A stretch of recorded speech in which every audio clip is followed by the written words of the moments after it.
Hello সোনামণিরা, তোমরা সবাই কেমন আছো? আশা করি তোমরা সকলে ভালো আছো। আজকেও তোমাদের জন্য নিয়ে আসলাম জানা অজানা জিকে। চলো শুরু করা যাক।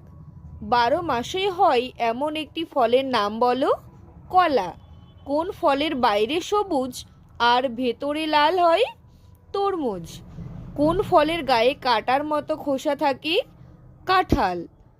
জলে জন্মায় কিন্তু ফল? পানি ফল। একটি করে দানা হয় এমন দুটি ফলের নাম বলো। লিচু, জাম। অনেকগুলো করে দানা হয় এমন একটি ফলের নাম বলো। পেয়ারা, আতা। মনে রাখার কথা, পাতিলেবু, তেঁতুল, জলপাই, আমড়া পাকলেও টক থাকে। পাকা আঙুর শুকিয়ে কিশমিশ তৈরি করা হয়। রসযুক্ত ফলকে সরস ফল বলে। রসহীন ফলকে নিরস ফল বলে। গরমকালে হয় আম, জাম, আতা, লিচু।